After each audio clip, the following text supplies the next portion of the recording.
Okay, we are here to do an attempt to repair. We're here at 338 Redtail Drive, Columbia, South Carolina.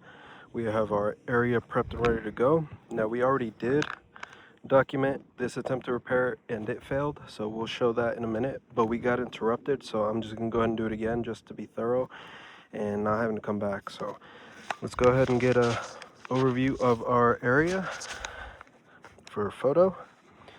1, 2, 3, 4, 5. Now we do have our hammer ready to go, standard hammer, and we also have our snake tool in hand to mitigate the 45-degree threshold. Now I'm going to try to give you the best angle I can, and for the sake of time, try to do this as quick as we can without rushing so that we can do this as best as we can. So let's go ahead and start by removing carefully the seal from the shingles. So this is already kind of, yeah, it's already kind of, you can already see granules falling from that. Look at that, look at that. You saw that? More granules. This thing's so brittle. This one, we're not really worried about these up top because we're just worried about these here that'll staircase above. So let's go ahead and keep it. Okay.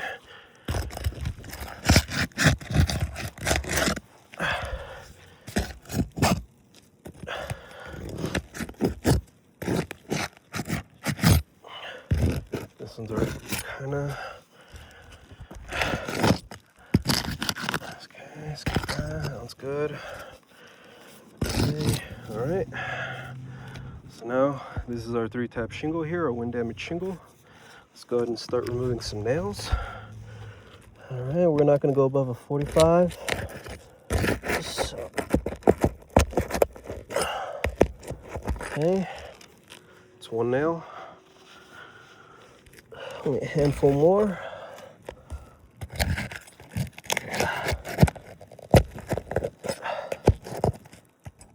Okay, there we go. This is number 2.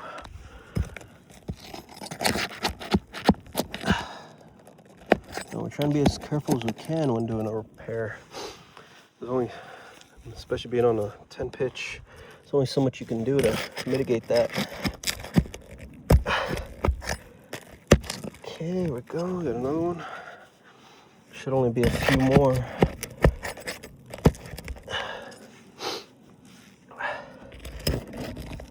Plus, considering the heat, the conditions, and steepness, I'm trying to give you the best angle I can right now. So,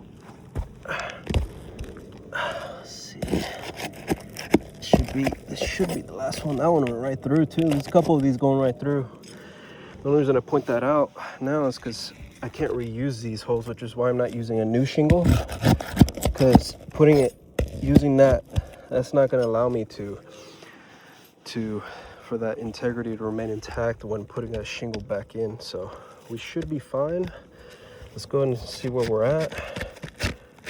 Oh yeah, okay, so I think we have one more somewhere around here. Let's go and see what I hear. Okay, again, not lifting too high. Let's get that one out. Let's get an overview. Okay, let's get that overview. Okay, 1, 2, 3, 4, 5. Let's go ahead and remove that.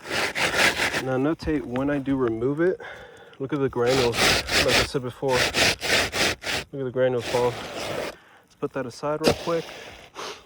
Now let's get an overview of that so we can get a shot for photo purposes. 1, 2, 3, 4, 5. Now, I mean, you can already see, look at that. I mean, we barely even, as quick as we're moving and as soft as we're going, look at the creasing already happening. You can already see that. So let's go ahead and grab our shingle. Again, we're using the same one because considering the condition of this roof, it's not good to just waste new material for this when we already know it's gonna fail. So, but let's go ahead and just keep going. We're only gonna put a few nails in for the sake of time. We're gonna reuse the same ones because again, the holes are not going to be suitable for. Now we may have, like, see, we're still got to be careful with how high we.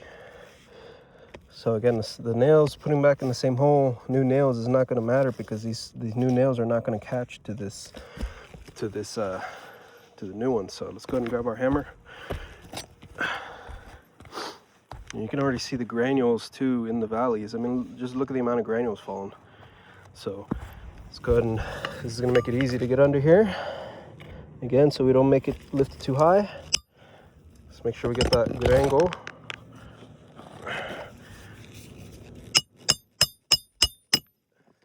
Okay, that didn't go all the way in, but we'll help her out. Let's do two more. Now standard is 5 when you're installing a roof. Now keep in mind, if you're doing big repairs, you're not going to be using this tool for big repairs. It's just not pliable. It's just not doable. Yeah, it's not. That didn't go in correctly. Let's do that again. Now this tool is supposed to make it easy for me to put them in there. So right now it's not serving its job.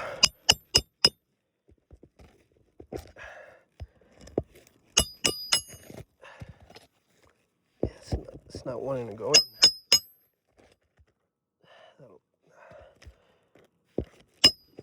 Yes, nothing we can do about that right now. We're just going to spend too much time on it. It's already another sign of failure. Okay. Now imagine trying to do this on more than a couple shingles. You're going to just make things worse and spend your entire time up here. So let's go ahead and put this tool away.